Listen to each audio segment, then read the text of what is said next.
Jeff Gluck from USA Today. Right here, sorry. Obviously, since you've had this in your mind for a while, have you also started thinking about drivers in the back of your mind? I mean, have you thought about different people, looked at different people? What's going to be the hiring timetable for picking out somebody to drive?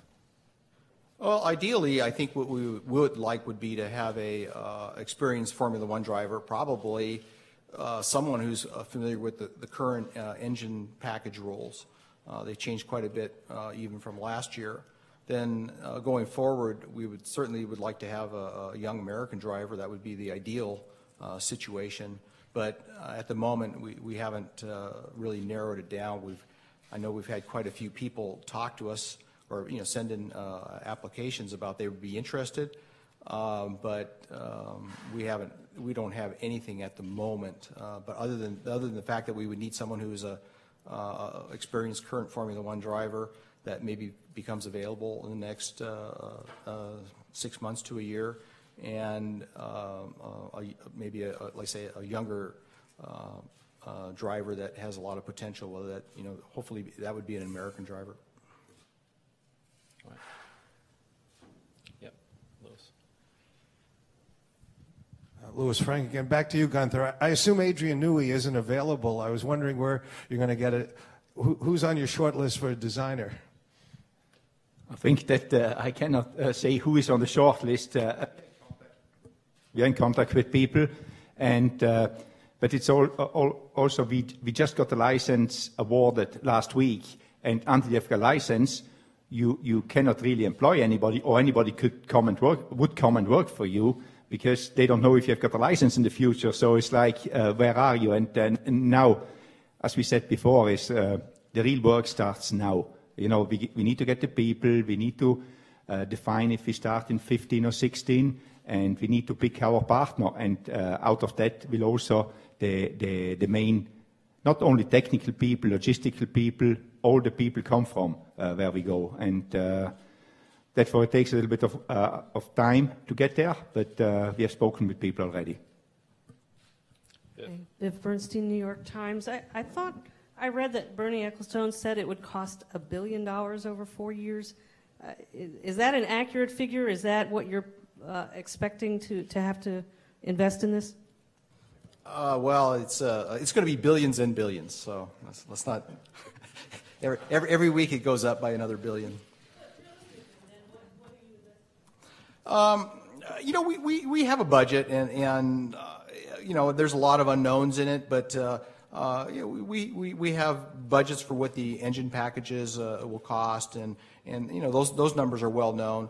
I think a lot of the exponential rise in cost is something that maybe was in the past. If you go back to say like somewhere maybe 5 to 10 years ago, where the rules were anything goes, and exotic aero packages and exotic wind tunnels, these were the things that were driving the cost up. And then with the recession in 2008, things changed. Actually, the rules have become much more favorable. Like say, there used to be, maybe 8 different suppliers of engines. You had every major car manufacturer building their own engine for a Formula One, and there was no doubt that they're spending $200 or $300 million just to build an engine for a single car. Today, there's like I say, there's 3 current engine suppliers, and they're required to make their engine packages available. So we're going to take advantage of those rules. We're going to lean as heavily as we can on partners. Our job is not to reinvent the wheel. Our job is to race cars and win races. So the reinventing technology that's maybe somebody else has that we can purchase is probably more of what our strategy will be. Don't exactly have the numbers, but the numbers I've seen are reasonable, and yes, it's expensive, but I think that we're going to have our own way of doing things. I mean, too many teams, I think, just go out there and throw money at it. We won't be doing that. We're not going to be throwing money at it. I think myself and Gunther, we both understand racing. We understand that typical businessmen going into this business, simply say, well, I just want the best, and And the best doesn't always mean the best for him. It's the best for the guy that's supplying him as far as how much money he can charge. But we're not going to be foolish like that. We're going to spend our money wisely. We're going to do it with an American flair for design and efficiencies, and that's how we're going to control our costs. We're not going to be a European-led team. We're going to be an American-led team, and we're going to do it the way we think is the most efficient. And as a point, I'd like to point out that Haas Automation builds machine tools in California, the most expensive state in the union as far as taxes, and we're doing it in a place that nobody thinks that you can build machine tools efficiently, and yet we do that. So we do have precedent in terms of making a good product at a very reasonable price, and I would hope that we can, going forward, that I can put those same parameters to work in Formula One. And a lot of people say it can't be done, but like I say, we do things that other people say can't be done all the time. So I'm not afraid of that, and that's something that I'm looking forward to. It's one of the challenges of trying to run an elite racing team, without spending billions of dollars. Dustin, then Lee, and Steve. Dustin Long, MRN.com.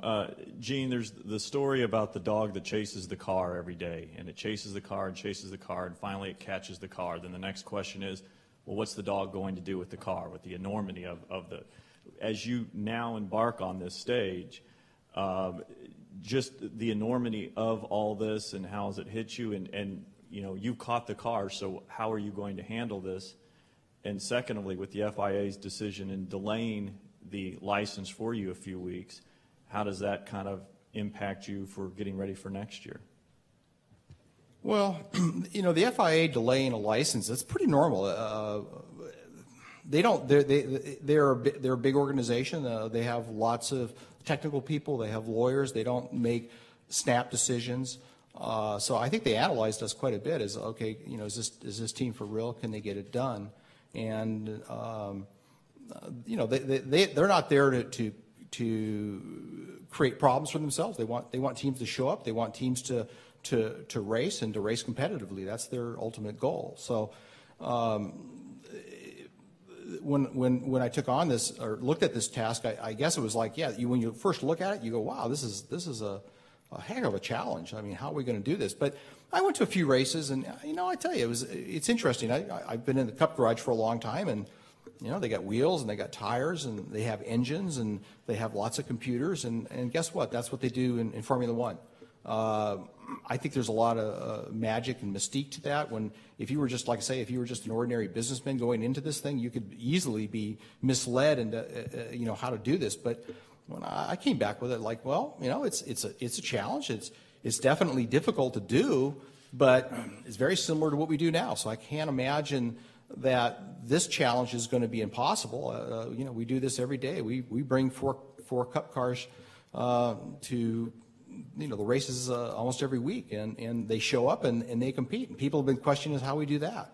I don't go out there and personally build the cars or anything, but we have competent people that get that done, and that's what it's all about, is trying to find the right people to do the right job and not being hoodwinked into hiring people that promise you the moon and can't deliver. Most of the people that I work with are fairly ordinary people, and I think that's somewhat my attitude. I'm very realistic about what we can accomplish, and I think after, let's say, being to a few Formula One races, I thought there was a lot of similarity what I saw in the Cup garage as far as technical expertise, even though people will say it's much beyond that, and in a lot of ways it is. I mean, I'm not saying that, but like I say, the new rules I think are more in our favor. I think FIA is trying to make the series more cost effective, because they realize that spending huge amounts of money doesn't necessarily make the product better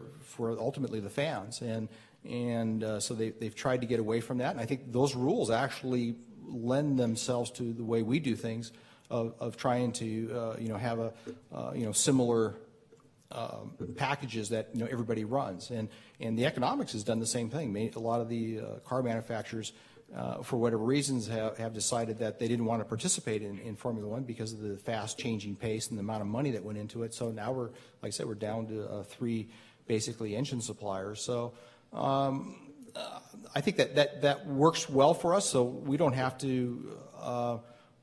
make this as complicated as it needs to be, and that's what's going to make it work for us. We're like I say, this is not going to be a European, just throw money at things and go racing. This is going to be an American,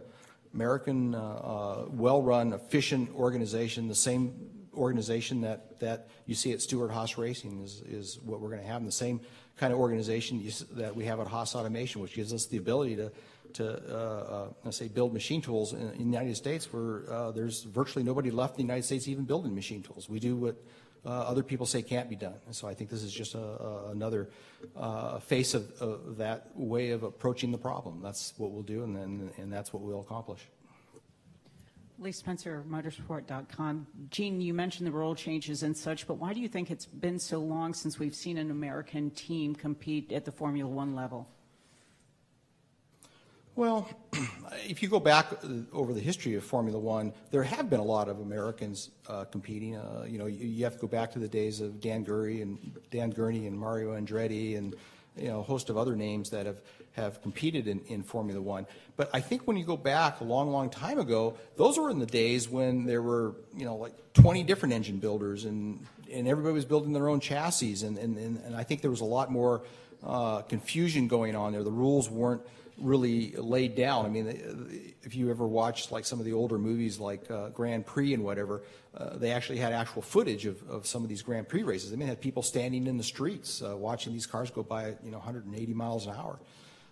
So things have changed a lot since the last Americans have been involved in there, and I think that you get the impression that sometimes people think that the European way of racing is just so much more advanced than the Americans. But I mean, we're the most advanced country on the planet, so I can't imagine why we can't do this. I don't see any reasons why we can't.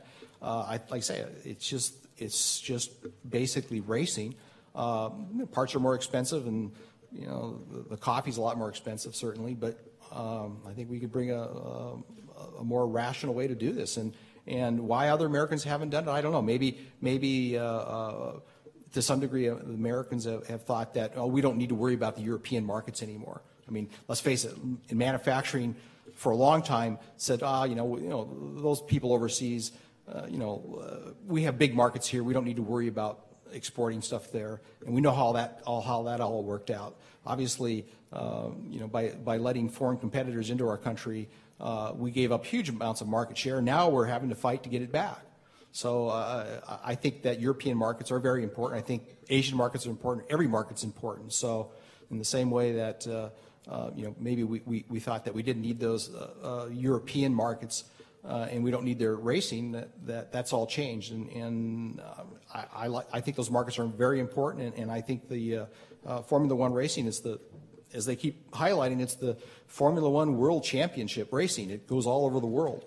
And that, to me, is interesting, because to compete in a world market and win is something that is very hard to do. And that's going to enhance the brand name of Haas Automation, which is, like I say, is really the ultimate goal here, is to try to improve our standing in the world so that we can sell more products in the world.